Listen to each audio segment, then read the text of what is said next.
Wrong place to break down, old man!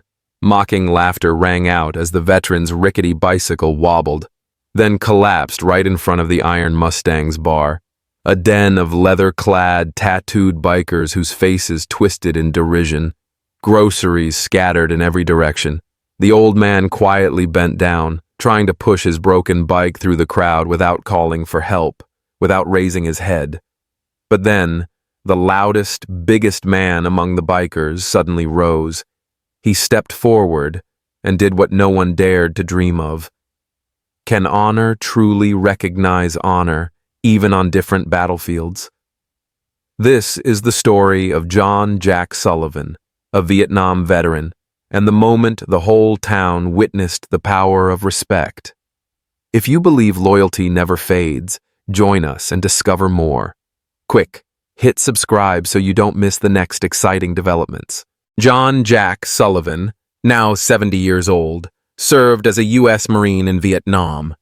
Today, he's a frail figure living alone in a small suburban apartment. In his prime, he feared nothing, trudging through shadowy jungles, fording silty rivers, slipping silently through bamboo thickets to launch surprise attacks. Now, as age and illness catch up with him, the only weapon left at his side isn't a rifle or a medal. It's an unyielding will that refuses to surrender. 3 years ago, 2 strokes hit him like a whirlwind, shattering every bit of stability Jack had known. At first, he couldn't believe how weak he'd become, his hand shaking so badly he couldn't hold a teacup, his vision dimming until the world before him faded to gray. The doctor handed him a pamphlet of warnings and said, flatly, "You can't drive anymore." Those words landed like a punch to the spirit of a man who revered peace, yet carried pride in his combat past. His old car, the faithful companion of countless journeys through blazing sun and monsoon downpours, suddenly became useless. Without a car or a personal driver, Jack had to adapt. He dragged his rusty Schwinn bicycle from the corner of the backyard, wiped down its sturdy rims, and pumped its tires full of air. On that bike, he reclaimed his freedom. Every Monday, Wednesday, and Friday morning, he pedals 4 miles to Wilson's grocery. Neon lights cast a warm yellow glow across shelves of dishes and canned goods. His front basket holds fresh vegetables, bread, milk, and cans of hot soup. The rear rack carries a few tins of sardines and packs of pasta. Light fare, easy on a stomach that still remembers sudden pangs of pain. Each ride is a battle. His legs no longer respond with the same ease. Every turn of the pedals feels like an effort. His heart races faster than normal, and the tremor in his hands makes the handlebars wobble. Yet Jack never complains. He thinks of those jungle days, when he had to stifle hunger, move in silence to avoid enemy patrols, and ignore exhaustion to protect his comrades. Compared to that past, the 4-mile stretch feels light. It is a victory over himself, proof that even as the body wanes, the spirit remains strong. Jack's apartment is modest, just big enough for an old bed, a low bookshelf, and a small table where he eats and watches the evening news. On the wall hangs a black and white photo of him with his fellow Marines. Their smiles are grim but fierce, bound by brotherhood. Whenever he looks at it, he remembers his dear friend, Mike, who gave his life during an ambush. Grief and gratitude mingle in Jack's heart. His promise to live worthy of that sacrifice still beats within him. On his return ride, Jack often pauses by the small river near Wilson's. The late afternoon breeze whispers softly. He parks his bike and sits on a stone bench, gazing at the gentle flow. Someone once told him, "Water keeps moving. It carries hope for tomorrow." Jack smiles beneath his cap, though no one sees. The river last night, yesterday, and today remains unchanged. Yet looking downstream, he notices a tiny yellow leaf drifting by, a reminder that time waits for no one. And he, in his own way, chooses to drift with the current, without resistance, without doubt. Sometimes Mrs. Wilson herself steps out from behind the cash register and calls him by name. "Hello, Mr. Jack, what'll it be today?" He replies with a smile and a nod, fingers brushing the whole grain loaf in his basket. Few words, but enough to let her know. Two strangers, years and circumstances apart, sharing a simple moment in a little town. This is what Jack cherishes. A genuine connection, unadorned and real, between people on an ordinary journey. At night, street lights flick on as Jack returns to his apartment with bags heavy on the bike. He stows each item in the old refrigerator, then brews a pot of the herbal tea his doctor recommended for his blood pressure. Watching the steam swirl, he closes his eyes and recalls nights by the campfire, insects buzzing in harmony with his comrades' whispers. The scent of smoke and damp earth drifts back, transporting him to youth, when every storm hadn't yet tested his resolve. Jack owns no smartphone and shuns social media. He believes life is noisy enough without a flood of headlines. Occasionally, his granddaughter calls from the city to ask after his health and chat briefly about her studies. Jack listens more than he talks, hoping she knows that, despite the miles, their bond remains deep. He urges her to study hard and live independently, just as he's done, never relying on others. As night deepens, Jack lies in his narrow bed, savoring the warmth of his last cup of tea. The room glows with a soft golden hue from street lamps outside the window. He thinks of tomorrow, the familiar 4-mile trek that seems simple but stands as proof of a stubborn spirit. Perhaps only Jack understands fully. Survival isn't merely about breathing. It's about holding on to willpower, preserving hope, and elevating one's worth through each small trial. And so he drifts into sleep, dreaming of the green jungles across the ocean where he once fought. There, Jack was the proud, indomitable soldier.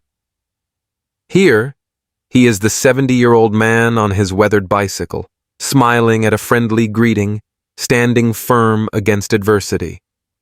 This is a story of grit and hope, a story worthy of remembering because it speaks of self-reliance, perseverance, and the courage never to back down. Tuesday afternoon in mid-May. The sky bore not a cloud, and gentle sunlight filtered through the roadside canopy. The air was crisp, carrying the scent of fresh grass and the faint smoke of last night's burn piles. Jack's shoulder and knee joints ached less than usual. It felt as if his strength had revived itself, ever so slightly, after 3 harsh strokes. He bent to secure his grocery bag into the front basket of his weathered Schwinn.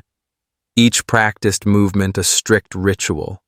Balance the load, tighten the straps, test the handlebars and brakes. Every step felt as precise as a military tactic. Every centimeter had to be safe before he moved forward. He set off slowly, pedaling along the worn cobblestones, where tiny cracks hid beneath patches of green moss. Late afternoon sunbeams danced through the leaves, casting flickering patterns on the pavement. Jack closed his eyes, inhaled deeply, and reminded himself that each ride was a test of will, a battle against trembling hands and ragged breaths. Since Monday, Wilson's had seen him 3 times. Fresh produce, fragrant whole-grain loaves, steaming cans of soup, and rolls of toilet paper. Mundane items to most, yet to Jack, they were his weapons in the fight for independence. Halfway there, as he glided past the corner leading to the narrow street by Iron Mustang's bar, a sharp crack echoed from the chain. Metal stretching, his heart skipped. He downshifted immediately, slowed his pace, hoping to stop and fix it before it worsened. But it was too late. The chain snapped, the rear wheel spun freely, and Jack lost his balance.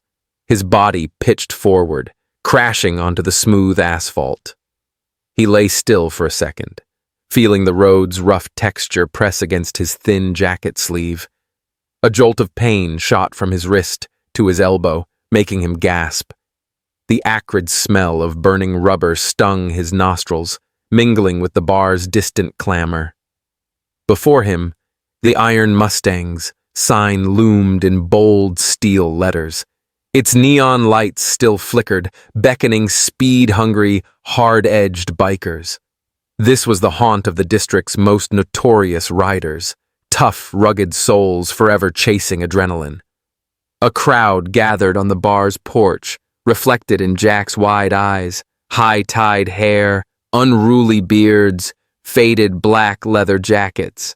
Light laughter rippled through them, as if at a live comedy show. "Lost your way from the nursing home, old-timer," snarled a bearded man, hoisting a half-empty beer to mock him.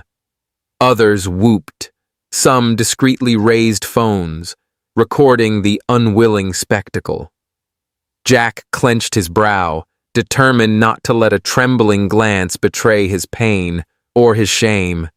He rose slowly, sweat beading on his forehead despite the mild weather. His hand shook as he steadied himself on the bike frame. The veteran's cap still perched on his head. Its faded blue paint and the small, gleaming badge told of a once glorious era. Jack knelt, focused on the chain split in two. Each twisted link glinted in the afternoon sun. He drew a long breath, swallowing his tremors so the crowd would not see him falter. In that moment, memories of Vietnam flooded back. The sharp crack of explosions in the jungle, dank, dark tunnels, comrades falling one by one. Back then, he lost count of how often his blood stained the leaves. No one laughed as he collapsed in the mud. On the battlefield, losing balance could cost a life. Yet here, on a quiet street, he had become the butt of strangers' jokes. Their cruel humor stung, but it could not extinguish his resolve. Jack sprang to his feet without a word. From his pocket he produced a small screwdriver, a lightweight savior he always carried. His hand shook, but his resolve did not. He pried apart the damaged links, methodically tightening each joint with precise turns. The laughter persisted, yet hush fell over the crowd as they watched Jack work with disciplined efficiency. A few muttered, "Look at that old man, he's good," but none dared step forward. After nearly 10 minutes, Jack secured the final link, tapped the chain against the frame to test its tension. The pavement bore tracks of oil and dust, but the chain now ran smooth and taut. He wiped his sleeve clean, sprayed a few drops of lubricant onto the gears for seamless motion, and lifted his foot to the pedal. For a heartbeat, his leg wobbled, but then he found his balance. The rear wheel turned true. Jack stood upright, met the biker's eyes with calm defiance. No anger, only silent challenge. A young rider stepped forward, voice faltering. "Sir, are you okay?" Jack nodded, offering no words. He gripped the handlebars, then pushed down hard on the pedal. The wheels hummed against the road, shattering the silence. The crowd watched in stunned silence. Then laughter gave way to silent admiration. A leather-clad man hoisted his beer in salute and said, "These bikers are no match for a seasoned veteran." Jack left Iron Mustang's bar behind. The last rays of sun gleamed off his glasses as he glanced at his watch. The broken chain had not broken his spirit.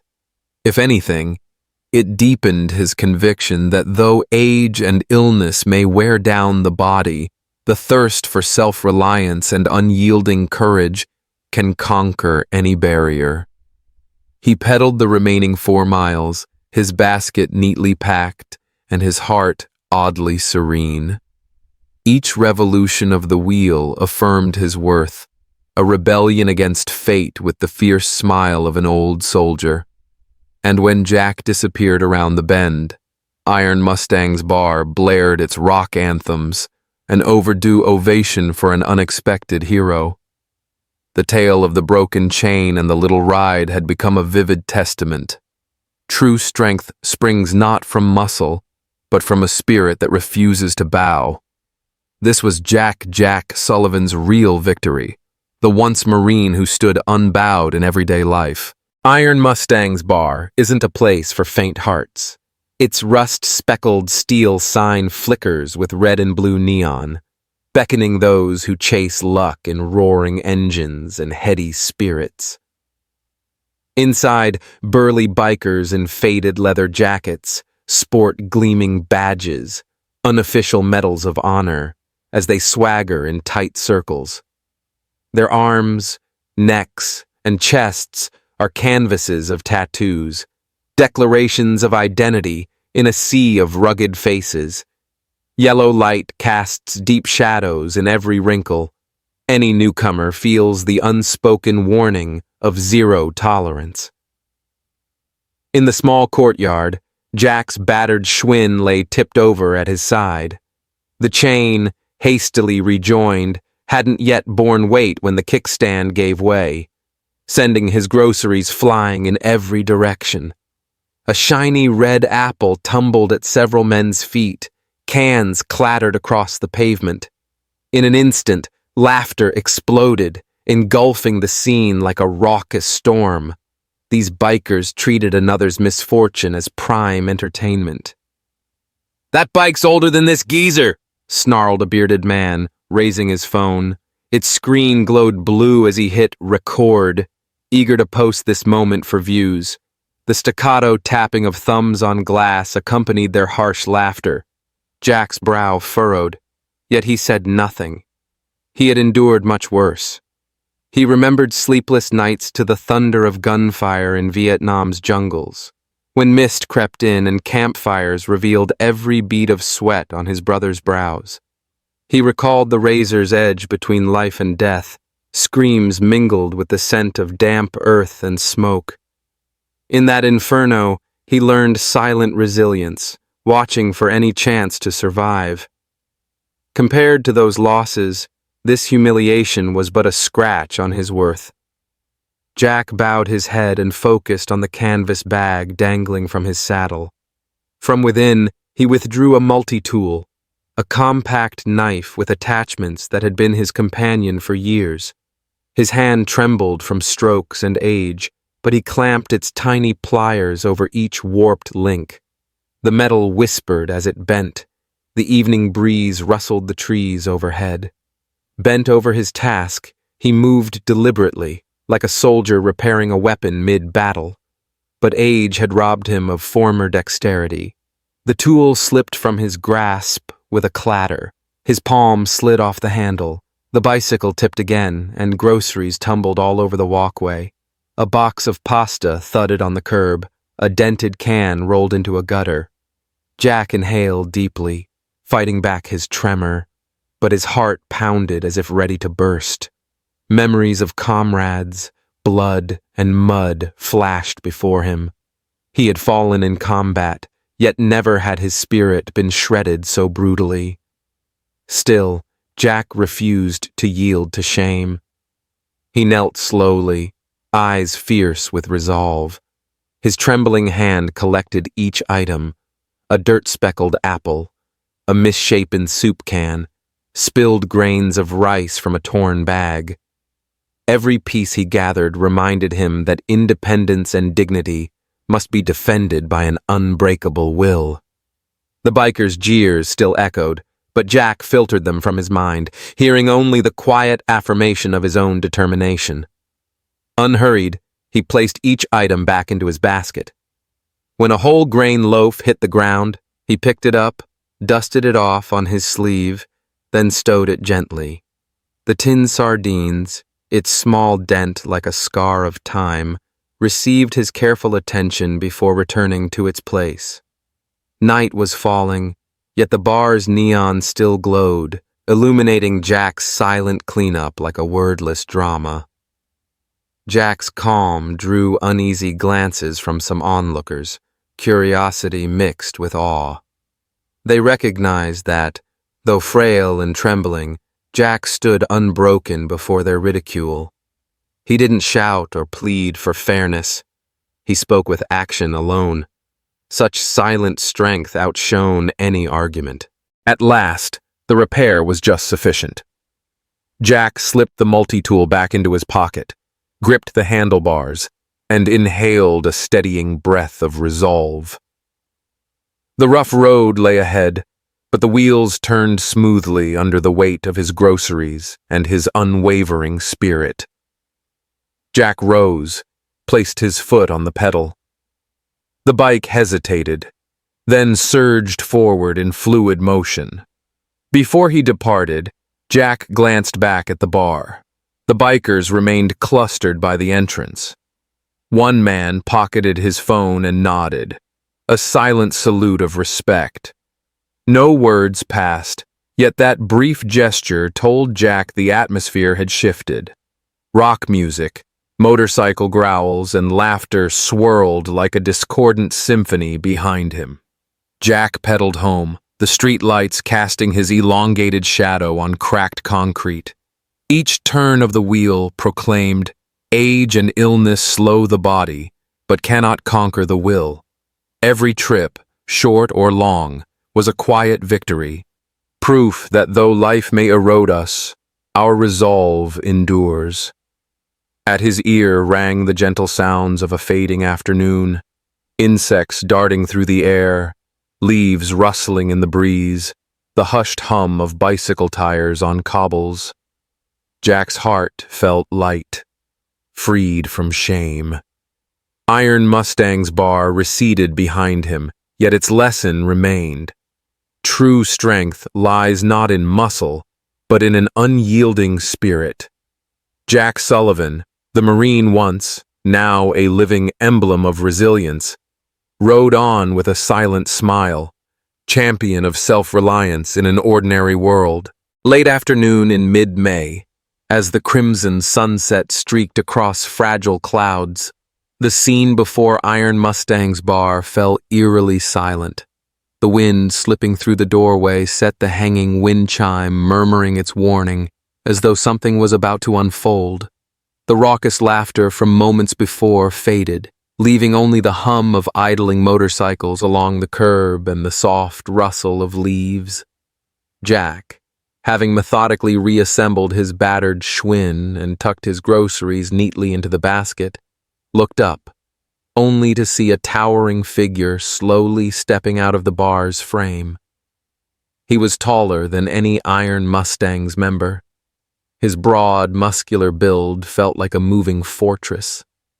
Each measured step seemed to generate an invisible pressure, thickening the air around him. This was Mike Titan Ramsey, president and soul of the infamous biker club.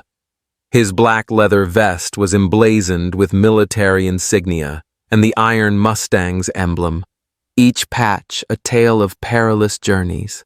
His silver-streaked beard enhanced his commanding presence. Those cold, sharp eyes could stun any onlooker into awe.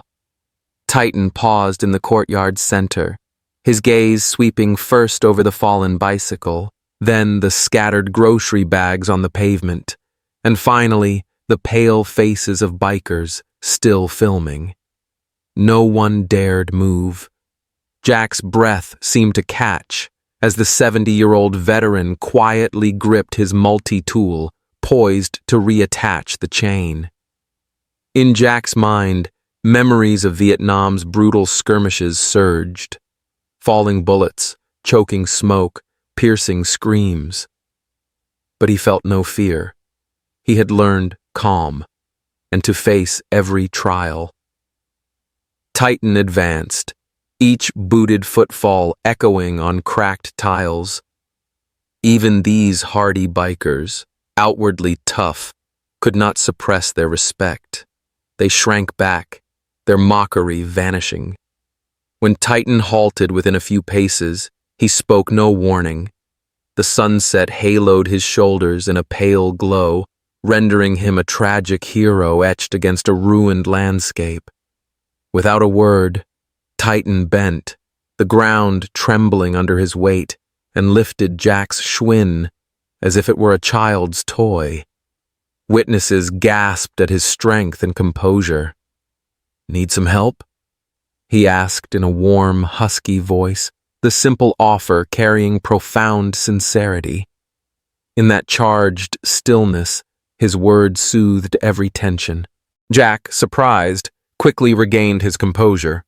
He nodded, lips parting to reply, then remembered his habit of silence since leaving the battlefield.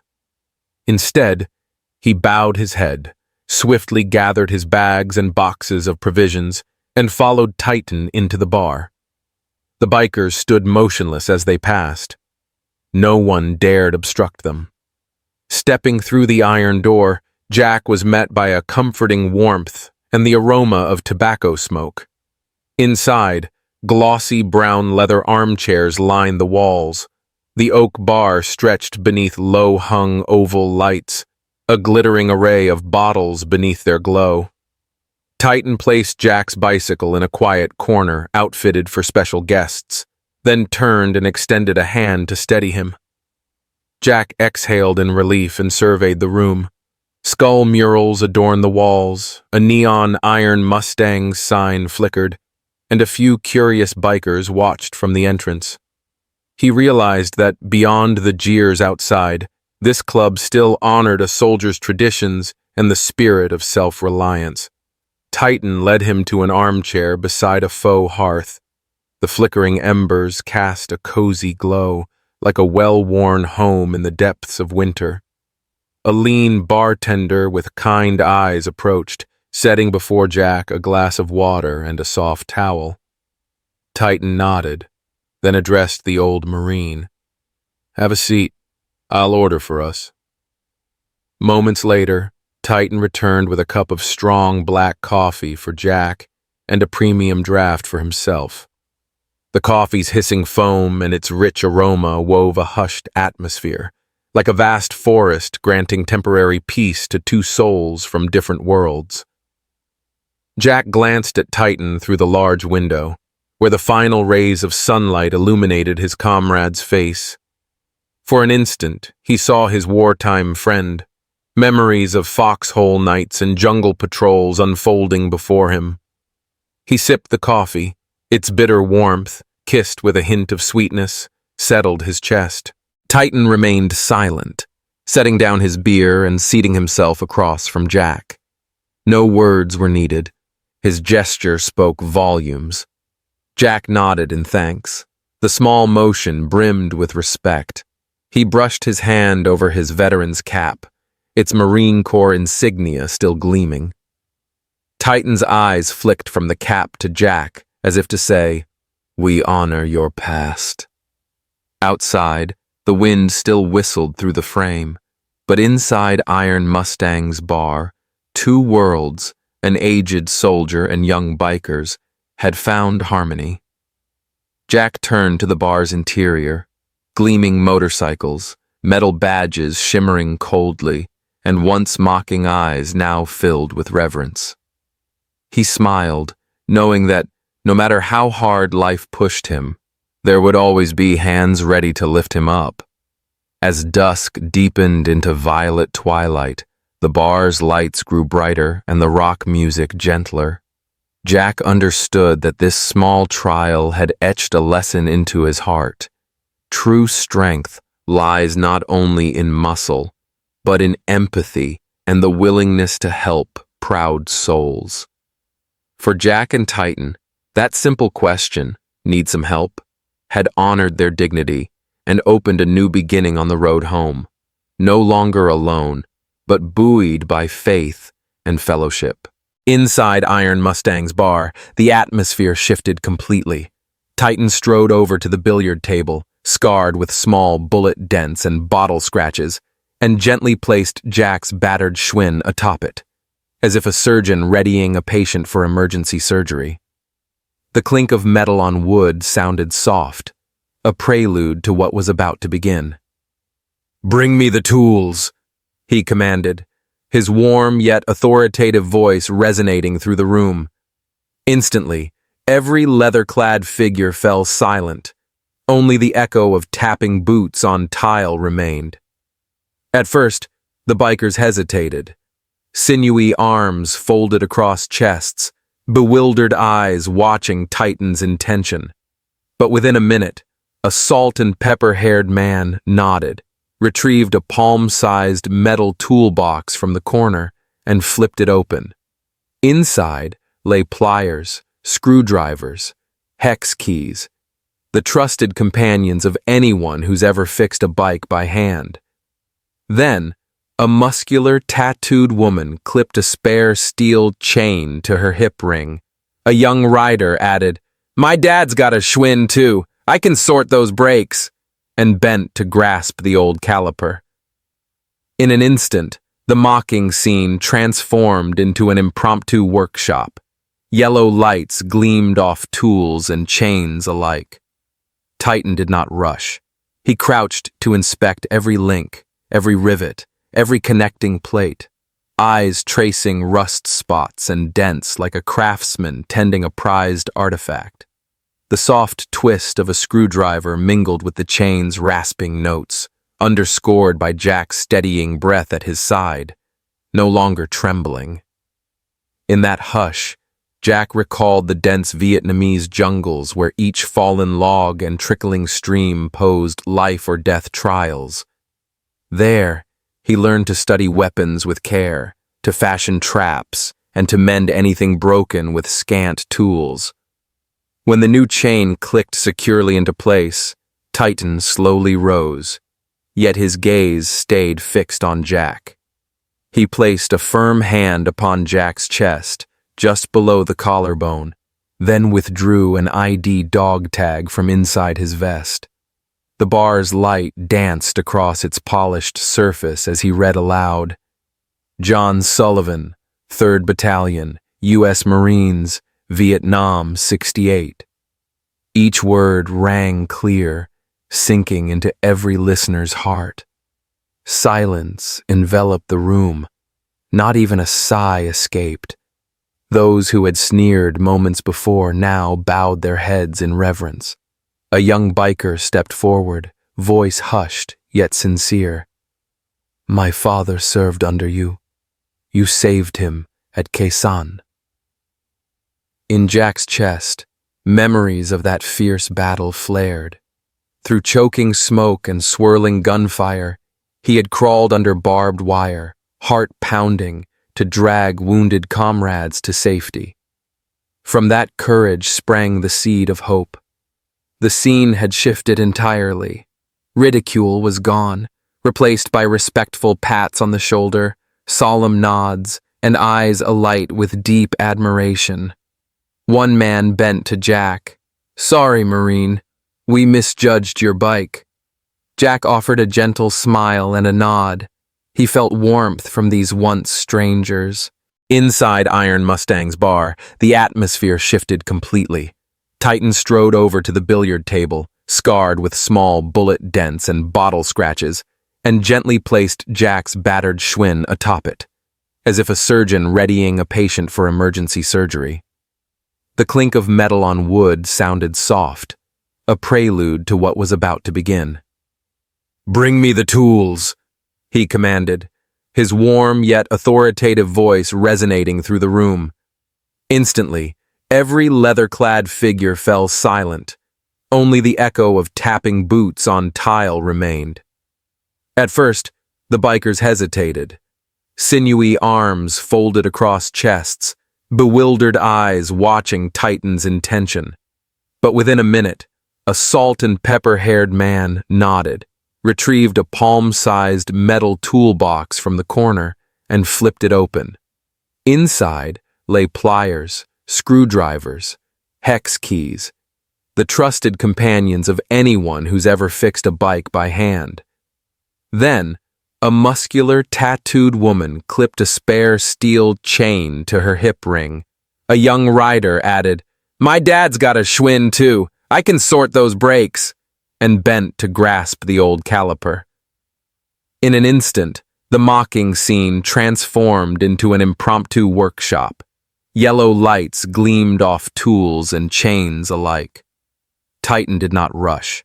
He crouched to inspect every link, every rivet, every connecting plate, eyes tracing rust spots and dents like a craftsman tending a prized artifact. The soft twist of a screwdriver mingled with the chain's rasping notes, underscored by Jack's steadying breath at his side, no longer trembling. In that hush, Jack recalled the dense Vietnamese jungles where each fallen log and trickling stream posed life or death trials. There, he learned to study weapons with care, to fashion traps, and to mend anything broken with scant tools.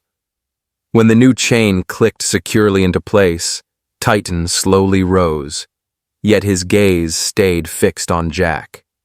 He placed a firm hand upon Jack's chest, just below the collarbone, then withdrew an ID dog tag from inside his vest.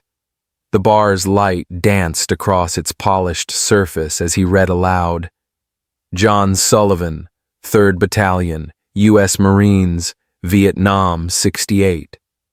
Each word rang clear, sinking into every listener's heart. Silence enveloped the room. Not even a sigh escaped. Those who had sneered moments before now bowed their heads in reverence. A young biker stepped forward, voice hushed yet sincere. "My father served under you. You saved him at Khe Sanh." In Jack's chest, memories of that fierce battle flared.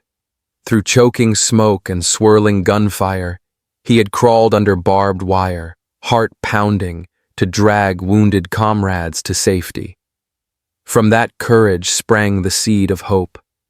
The scene had shifted entirely. Ridicule was gone, replaced by respectful pats on the shoulder, solemn nods, and eyes alight with deep admiration. One man bent to Jack. "Sorry, Marine. We misjudged your bike." Jack offered a gentle smile and a nod. He felt warmth from these once strangers. Iron Mustang's bar today is more than just a haven for thrill seekers. It has become the rebirth chamber for Jack Sullivan's weathered bicycle. In the spacious room, warm yellow lights glint off the wooden ceiling. The scent of fresh inner tube rubber and lubricant hangs in the air. Titan Ramsey, the club's president, and his team of bikers swiftly transformed the bar's corner into a professional bicycle restoration workshop. At first, Jack's Schwinn, its once green paint now mottled with rust, still bore pitted steel along its frame. The front wheel showed the scar from the snapped chain, and the brakes chirped clack-clack when spun. But under these unofficial mechanics' hands, everything began to change. One biker used a wrench to loosen bolts. He removed the worn tire and set it aside. A brand new, puncture-resistant tire gleamed as it was stretched over the steel rim, its tread as smooth as if it had just rolled off a quality control line. The rhythmic hiss of the pump filled the space, each stroke inflating life back into this metal skeleton. Next, the frame, long covered in flaky blue paint, was wheeled into the polishing area. A biker donned an oil splash apron, then scrubbled with a wire brush and fine sandpaper to strip away corrosion. Soon, polishing oil and a soft rag brought out shimmering green hues beneath the grime. Sidelights danced on the metal, reflecting Jack's rare smile, caught in the gleam like a portrait. Under their patient care, the bike regained its lean strength, like a warrior reforged from a golden age. They removed the brake assembly. Each pad and cable was meticulously inspected. A focused young biker adjusted cable tension until lever pressure was perfect. His hands danced across minute parts. No misstep. When the pads were reinstalled and the wheel spun, the screech was gone, replaced by a smooth, even hum. Meanwhile, another biker affixed a chrome-plated Marine Corps emblem to the rear fender, beneath which read in small, dignified letters, USMC. That metal badge summoned Jack's heroic past. Days in camo, rifle in hand, fighting for freedom. The symbol bridged his storied history with this simple moment. When every detail was finished, Titan faced Jack and draped a brand new black leather vest over his shoulders. Its fit was perfect. Across the back, "Respect" was embroidered in shimmering silver thread. Titan's hand rested on Jack's shoulder, warm, yet commanding. In that silence, no lengthy speech was needed. The act itself honored Jack's unseen sacrifices and trials. Titan nodded to the bikers, then spoke slowly. "We can't call you a Mustang, but we honor you." His words rang through the hushed room. Each syllable engraved itself on every soul present. A thunderous ovation of applause followed. Heads bowed in solemn salute.